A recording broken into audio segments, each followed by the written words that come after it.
From Hollywood, it's time now for... Johnny Dollar. Peter Hanley at Western Maritime and Property. Oh, yeah, Mr. Hanley. I found this message to call you. You're still in town at the Beverly Hilton. Yes, that's right. I thought you'd be back in Hartford by now. When I can enjoy a spot like this on expense account? What? This California weather, the swimming pool here at the hotel? Wait. Wait. You say on expense account? Why, sure.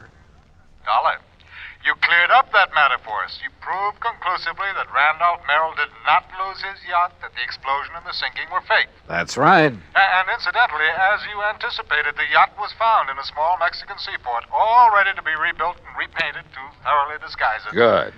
Now, Mr. Hanley... Oh, by the way, in spite of his earlier vindictiveness, Merrill has decided to plead guilty and throw himself on the mercy of the court. Has he signed a confession? Well, no. Then I'll bet he changes his tune by the time he goes to trial. Oh? Sure, that's an old trick to slow things up, gain time. Are you having Mrs. Merrill held as an accessory?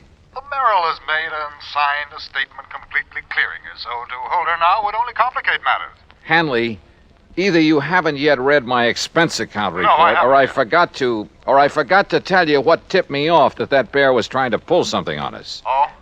What was it, Mr. Dollar? Her jewels that you'd insured for $100,000. Oh, no. Oh, yes, Hanley. That jewelry Mrs. Merrill showed us was fake. Paste. Heavens, Dollar? You still think I ought to go back to Hartford? No, not until you found out where the real jewels are. Can you come down to the office, Mr. Dollar, right away? Sure, if you like. No. I'll drive out there to your hotel. Whatever you say. Yes, I'll drive out there. I'll be there right away. Scotch and soda be all right? Yeah, what? You suddenly sound as though you could use a drink.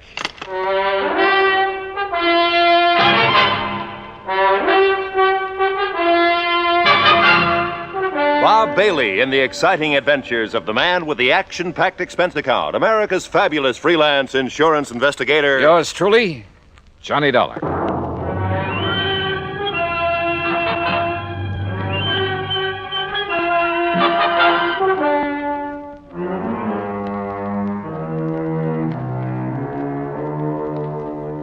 Expense account submitted by Special Investigator Johnny Dollar to the Western Maritime and Property Insurance Company, Los Angeles, California. Following is an account of expenses incurred during my investigation of the Wayward Diamonds matter.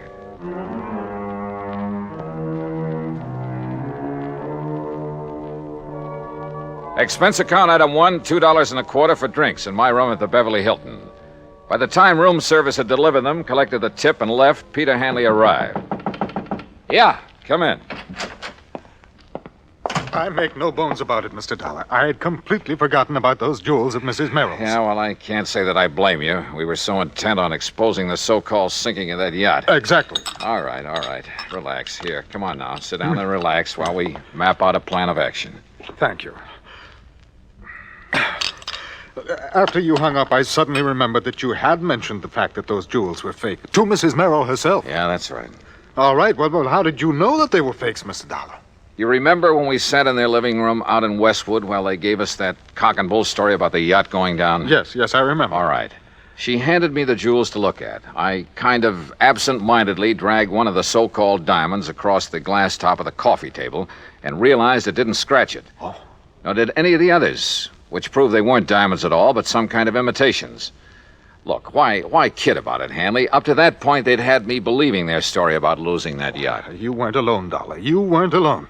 But now I suppose we'd better call in the police about that jewelry. Why the police? Well, to see if they can find the originals. Oh, now, look. The Merrills are a clever pair. They proved that when they almost got away with a $150,000 claim against you for a boat that didn't sink after all. Very true, Dollar. Very true. So you can be pretty sure they didn't take the diamonds out of that jewelry and just hand them over to some fence around here. Yes, you're right.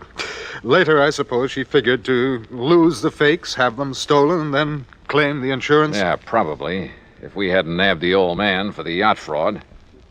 You say she hasn't been held? No, but I see now that she should have been, in spite of her husband's statement that she was completely innocent of any complicity in the whole scheme. Yeah, I think she should have. You know, it's going to take a lot of money to defend him. And with him in the clink, she's the logical one to raise it. With the diamonds. The real diamonds. Uh-huh, that's my guess. Very well, then. I'll go over to police headquarters right away, charge her with fraud. Because of the diamonds themselves, and see that she is held until she tells us where we can recover them. Hadn't you better get evidence of fraud first? Well, the mere fact that she substituted paste for the real diamonds in that jewelry dollar. Well, a lot of people do that. Never wear the real stuff in public unless they have a lot of guards around. Well, even so... No, Hanley. You've got to prove that she's actually got rid of the real ones. Or tries to. You see, I don't think she's had a chance to yet. Why not? No, listen. I'm running up a nice fat item for you on my expense account. What kind of an item? Well, so far it only amounts to $150. What for? Fee to a private detective agency. Somebody to tailor 24 hours a day. In the hope of finding out what she's doing with the genuine stones? More important, to find out how she'll try to dispose of them. But she may have done that some time ago. No, I doubt it. Why? It's only recently they've needed dough. Granted. They had two plans. The phony sinking of their yacht, and later, if that worked, a phony loss of their phony diamonds. But why later? Well, to run them both together would look suspicious. What's more, apparently saving the jewels made the yacht accident look legitimate. Yes, I suppose so. Sure. And remember this. She made a big thing of having saved her jewelry. When we still believed the wreck was legitimate. That's right. She made a big point of displaying those phonies to us because she wanted to be sure we'd not only see them, but believe they were the originals. That we'd be witness to the fact she still had them. Yes, I see. But you must recall that you finally recognized them as paste. Yeah, but like you and I almost forgot about it simply because they had nothing directly to do with the matters at hand. Yeah, and she may think that we have forgotten. I doubt it. The point is, now she needs money. He saw to it that she stayed free to raise it. And the diamonds are probably her only way of getting it. Which is why I put a detective on her. Oh, excuse me. Johnny Dollar. Yeah? What? Well, how did... Yeah. Well, look, I'll be right over. What is it, Dollar? Oh, that detective I was talking about has just lost his job. I don't understand. He just came to. Came to? Yeah, at the home of Mrs. Merrill. He's in her home? Yes, but she isn't. She's gone.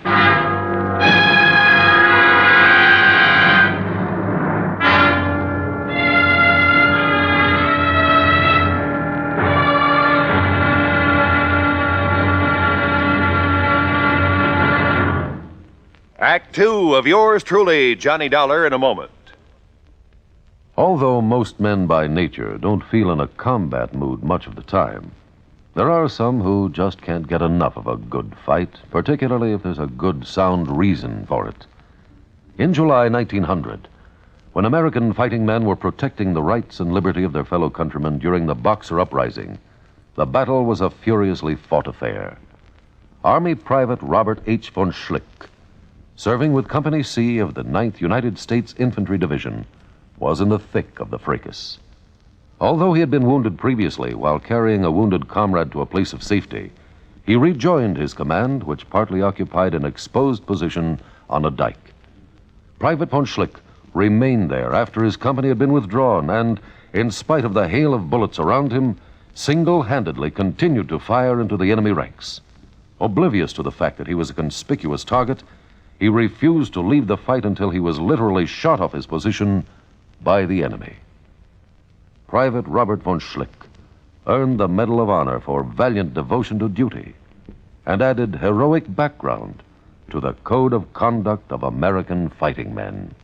And now, Act two of yours truly, Johnny Dollar, and the Wayward Diamonds matter.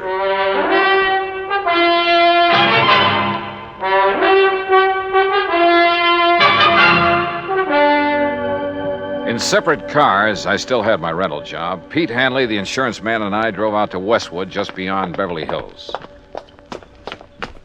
You're sure that detective was here at the Merrill home when he called you? Well, that's what he said. But if he was supposed to simply tail... Come on.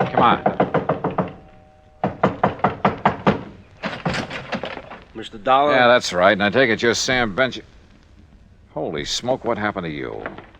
Where's Mrs. Merrill? Well, like I told you on the phone, Mr. Dollar, she's gone. Any idea where? Oh, sir. Hey, you mind if I sit down? I don't feel so good. No, go ahead. Go on, sit down. All right, you all set? Yeah. Now, what happened? Well, I was walking up and down the street.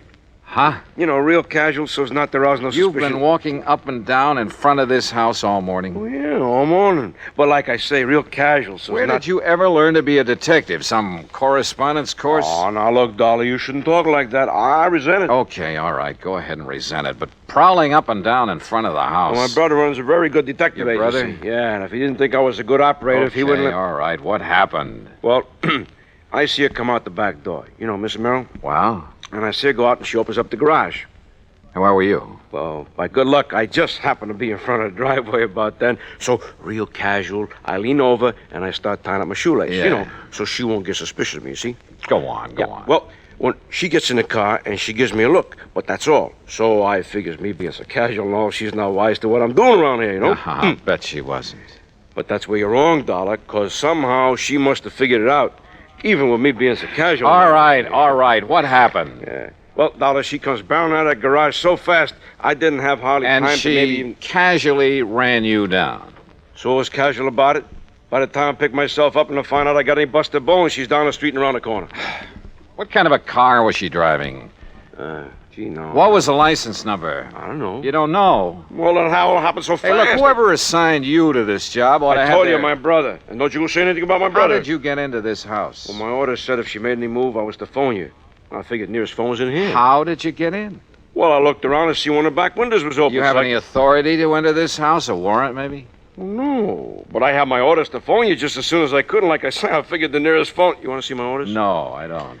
Well, look, see here? Now, you Here. look. You can take those back to your office and shove them in your darling brother's face. Oh, And now when you're you saying things do, against my just brother. don't forget Shouldn't to tell him you're fired. Oh, now look, Dollar.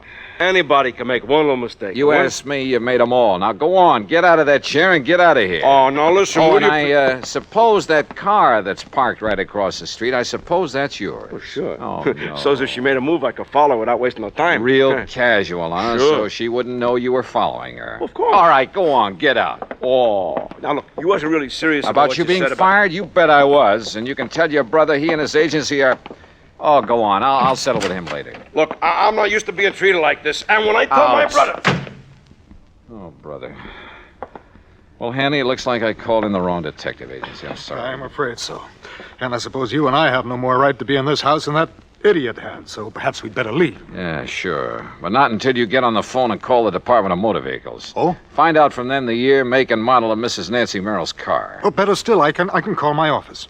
Your office. Yes, we issued the insurance on that car. Well, good. Meantime, rather than just sit here and twiddle my thumbs, I'm going to have a look around. But, Dollar, if our simply being here is illegal... Will you stop worrying about it and get on that phone? In the bedroom, I found the jewel box, all right, but no sign of the jewels. However, in a desk, I did find a receipt. A receipted bill for some work done by a jeweler in Westwood Village. The amount of the bill? Yeah. It was more than enough to cover the substituting phonies for the diamonds in that jewelry. So when Hanley got the description of Nancy Merrill's car, I sent him over to West L.A. Police Headquarters to have my pals over there put out an APB on it. Then I hopped into my own car and headed for the jewelry store in Westwood. And you know something? If I'd had any idea of what was waiting for me there, believe me, I'd never have gone alone. Act 3 of yours truly, Johnny Dollar, in a moment. Our flag now numbers 50 stars, and behind each star there stands yet another flag representing one of the 50 states. Kentucky's state flag is dark blue, with the seal of the Commonwealth encircled by a wreath of goldenrod, the state flower. Within the seal, two friends embrace, their right hands clasped, their left resting on each other's shoulder, their feet on the verge of a precipice, which illustrates the motto beneath them. United we stand, divided we fall. Kentucky's state flag, the flag of the 15th state to enter the Union, was adopted on March 26, 1918. And now, Act 3 of yours truly, Johnny Dollar, and the Wayward Diamonds Matter.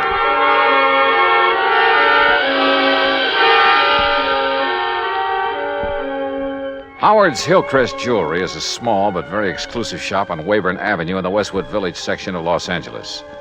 There, with the help of a receipt I'd found in Nancy Merrill's desk, I hoped to get on the track of the missing diamonds. I entered the snooty little shop and asked for the owner. I'm sorry, my good man, but Mr. Howard is engaged with one of our important clients. Well, I'm here on rather important business. Well, if you care to leave your name and he wishes to see you, perhaps we shall call you. Ah, Mrs. Smythe Kenworthy. Hey, look, Buster. How delightful to see you said... again. And did little Chi-Chi like the jeweled collar we selected for him? Chi-Chi. Such a lovely puppy. You know, he's the favorite of all my doggy friends. Just as you're my favorite. Maybe I'd better look for this Howard myself. Mrs. Smythe Kenworthy, you have no idea how it brightens the day to have you drop in. Oops, Now, wrong department. What can I show you today? Some little trinkets for your pussycat rat? We have some perfectly privacy things and real emeralds. No. But you must please. Oh, Nancy, my dear. Yes, Howard. My pet, when I removed the genuine diamonds from your various pieces and replaced them with paste, it was with the distinct understanding... I know, dear, I know. But now I have to have the real stones put back. Why? As I understood, it was in order to have the fake gems stolen so that you could collect on the insurance. Oh, of course it was, of course. Not so loud, Nancy, please. Howard, our plan to claim that the yacht exploded failed. Randolph is in jail. He didn't involve you in that, I must say, rather foolish plot. Oh, no, but I have to go through the motions of getting him legal help. Excellent, my dear. I hope they keep him in jail. Howard. Randolph has stood in the way of our romance too long, my pet. Howard, please, listen. Because of the yacht, they sent an insurance investigator out here. Investigator? Yes, a Mr. Johnny Dollar. Dollar? Good heavens. You know him? I know about him. I don't like this. And he found that these jewels I have now are paste. Now, you've got to put the original stones back so that when he sees them again, he'll think he was mistaken. Impossible. I've already disposed of them through various connections. Why did you show him those fakes? Well, I thought... You thought wrong, you stupid wench. Oh, Howard. Don't you see you may have opened the door to investigation of some of the other favors I've been doing you and other customers to beat your insurance companies? Oh, but I didn't think... Oh, of course you didn't. But if Dollar ever connects me with those imitations... Oh, dear. Oh, I know. And if they ever find out that the loss you faked here in the store that you collected so much on... Nancy, if they ever discover that that was faked, I'll go up for life, thanks to you. Oh, no. I could kill you for being such a fool. Oh, but darling, I didn't know. I didn't realize... You don't know anything. Howard, please. Oh, shut up. Shut up and let me think. Oh, if there's anything I can do... I said shut up! Howard. Will you be quiet? I got to think this thing out. I knew from the beginning that stupid trick with the yacht wouldn't work out. I told you so. But it fooled the police and the Coast Guard. How were we to know the insurance company would send that Johnny Dollar out here? Will you stop talking about him? We've got to figure our way out of this mess. Now, who else besides Dollar knows about the phony jewels I made up for you? No one, Howard.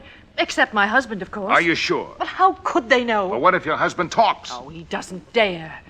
Don't you see? He's the one who sent me here to get the stones back. So the Dollar can't prove he saw the imitations. And I tell you, I can't get them back. They're probably scattered all over the country by now. But don't you see? Unless we can show them to him, the real ones, I mean, show them to this Johnny Dollar. No, it's impossible. So, that means only one thing, Nancy. Replacing the fakes with some other genuine stones? No, that would take months. No, Nancy, it means that I have to get rid of this man, Dollar. That gun! That's right. You'd kill him? Yes, Nancy, I'll kill him if I can find him. I'll save you the trouble of looking for me, Howard. What? Dollar! And is that the gun you plan to kill me with?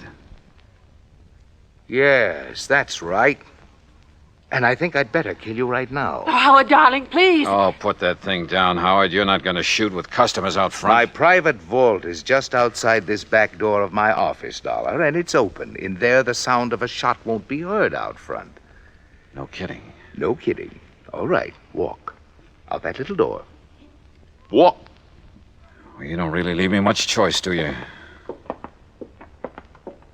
Now, open it carefully. No tricks. Tricks? With a gun in my back? All right, open the door. Go ahead. Well, it seems stuck. Maybe you'd better open it. I said no tricks. You open it. Oh, Howard, you don't know what you're doing. You bet I do. Go ahead, Dollar. You may be sorry for this, you know. Will you quit stalling and open it? Whatever you say. Mr. Howard! Mr. Howard! Oh, no. What? Mr. Howard! Nancy, go out there. Tell them I'm not to be disturbed. I'll see them in a few minutes. Oh, please, dear. Go ahead, go on. Mr. Howard, these men are from the police. The police? Well, bless Peter Hanley. Oh, no, you... Yes, I do. Dollar, are you all right? Those shots, Johnny. Hiya, Pete. Huh? Oh, thank heavens. Thank heavens. Yeah. Looks like he's okay, Mr. Hanley.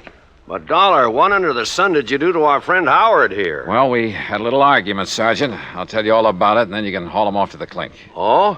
Hey, listen, if you've got something on Howard, you'll be our friend for life. Sergeant, I've got plenty. Good, because, brother, we've been trying to catch up with him for years. Oh, incidentally, have you got a cell for Mrs. Merrill, too? You bet we have.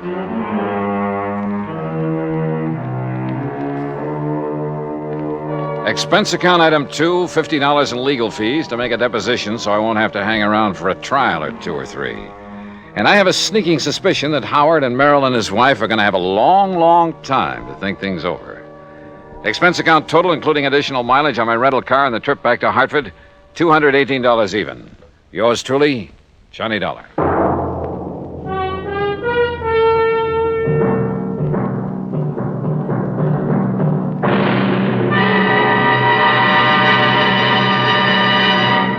Our star will return in just a moment. There are some men who, after being practically pushed into the service, find their element and commit heroic deeds. Frank Luke was that sort of young man. Soon after the United States entered World War I, Luke was taunted by his patriotic family into joining up. He was commissioned a second lieutenant after completing his flight training with the Signal Corps Air Service, that small beginning of today's mighty Air Force. Lieutenant Luke found it difficult to accept the discipline so necessary in the military. When he got to France and was assigned to the English Spads, his attitude worried his commanding officer. But Luke's performance in the air didn't. In less than 2 months in aerial combat, he accounted for 7 enemy aircraft and earned himself the nickname of Balloon Buster for knocking down 11 or 12 of those menaces to the ground troops, the observation balloons. For his gallant action in the face of great danger and overwhelming odds, he was awarded 2 Distinguished Service Crosses and the Medal of Honor. Shortly before the end of the war, Lieutenant Frank Luke made his last heroic combat flight. After having just returned from a sizzling air battle, he refueled his Spad and took off on an extra duty mission. Pursued by 8 enemy planes, he shot down 3 balloons. He was wounded, and his plane was so badly damaged in the action that he had to make a forced landing in a German cemetery. Perhaps the irony of it struck him at the time. When called upon to surrender, he preferred to open fire with his automatic and fight to the death, though he was only 21 years of age.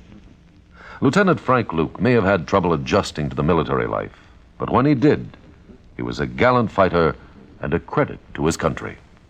Now, here's our star to tell you about next week's story. Next week, a quiet little fishing pier on the coast of California. Only they call it the Pier of Death. Join us, won't you? Yours truly, Johnny Dollar.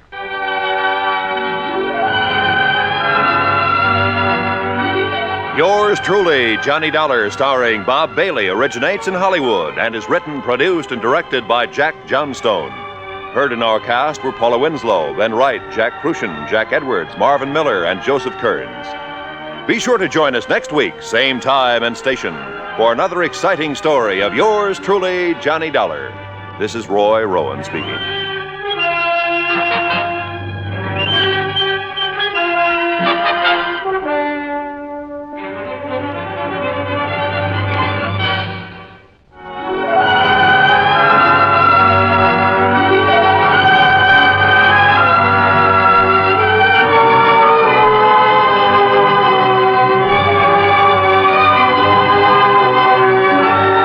This is the United States Armed Forces Radio and Television Service.